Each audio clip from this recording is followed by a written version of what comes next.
आज मेरो जन्मदिन।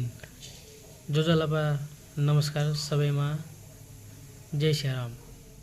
मेरो प्यारी आमा म रोँदा हाँस्नुभएको दिन आज। सर्वप्रथम मेरो आमा र बुवालाई मनदेखि एकदम हृदयदेखिबाट धन्यवाद दिन चाहन्छु। र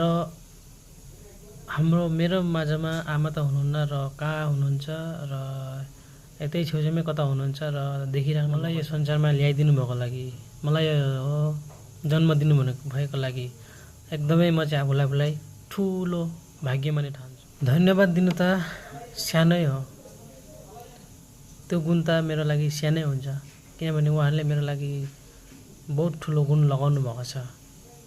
किनभने उहाँहरू हुनुहुन्थ्यो र उहाँहरूले गर्दाखेरि म यो संसार देख्नु पाएको छु र यो संसारमा म अहिले हिँडिराख्नु पाएको छु र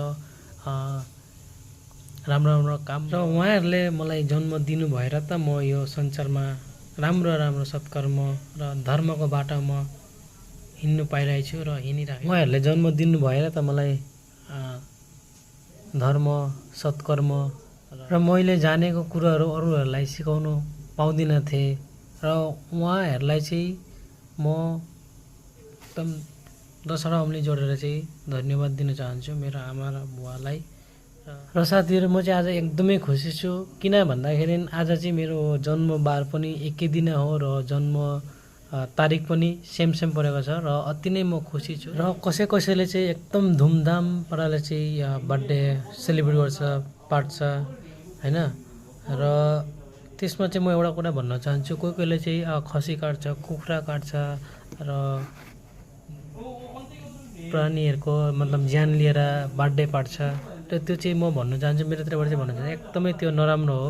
किनभने तपाईँ सोच्नु न त, र बर्थडे सेलिब्रेट भएकोमा आफूले अरूलाई प्राण दिने समयमा र अरूको ज्यान लिँदा कस्तो लाग्छ तपाईँहरू आफै सोच्नु होला। यो चाहिँ मेरो सानो एउटा सुझाव हो र म चाहिँ यसमा एकदमै खुसी छिन, किनभने अरूको ज्यान लिएर आफ्नो जन्मदिनको खुसी मनाउनु। आफ्नो जन्मदिनमा चाहिँ बरु आफूभन्दा वरिष्ठको ठुलोहरूको आशीर्वाद लिनु र उनीहरूको कुराहरू सुन्नु र मन्दिरमा जानु, राम्रो ठुल्ठुलो धाममा जानु र दर्शन गर्नु, पूजा गर्नु, आफ्नो जीवन सुख शान्ति भगवान्सँग प्रार्थना गर्नु होइन भने भिख माग्ने मान्छेहरूलाई बा जुन चाहिँ अब मन्दिरमा बस्छन् उनीहरूलाई चाहिँ दान दिएर पुण्य गर्ने समयमा र पुण्य गर्ने समयको टाइममा अरूको ज्यान प्राण लिएर हत्या काटा मारा गरेर बर्थडे सेलिब्रेट गर्छन्। यो चाहिँ मेरोतिरबाट चाहिँ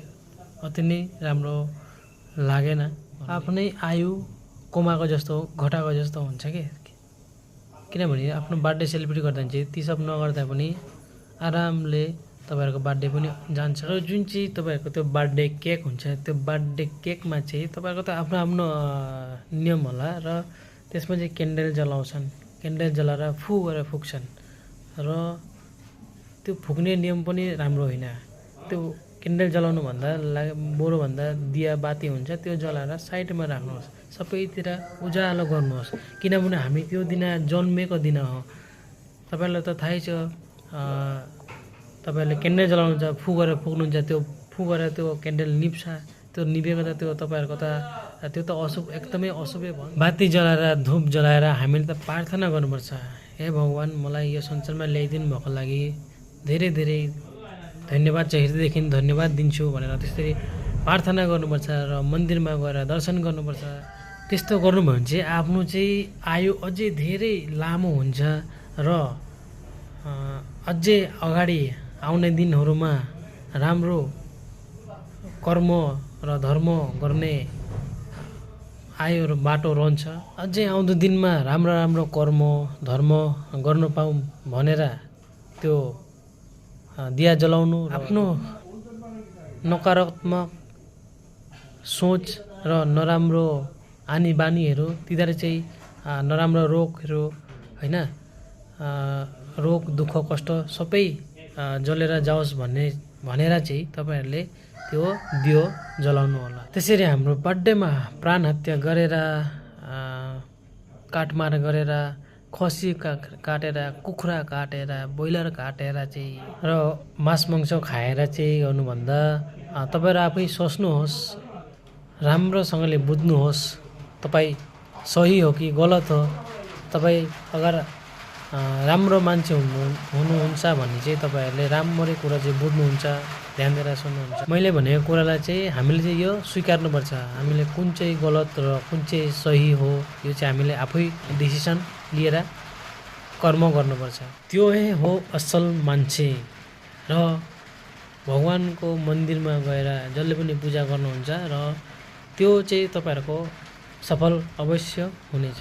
र फेरि पनि मेरो जति पनि हुनुहुन्छ फेसबुक फ्यामिली र मेरो फ्यामिली जति पनि हुनुहुन्छ सम्पूर्णलाई यति बधाई दिनुभएको लागि हृदयदेखि धन्यवाद दिन चाहन्छु। सबैलाई नमस्कार छ, सबैलाई धन्यवाद दिन चाहन्छु म र सबैको दिन राम्रो जाओस् भन्ने यही आशा गर्दै भिडियोमा बिदाई लिँदैछु।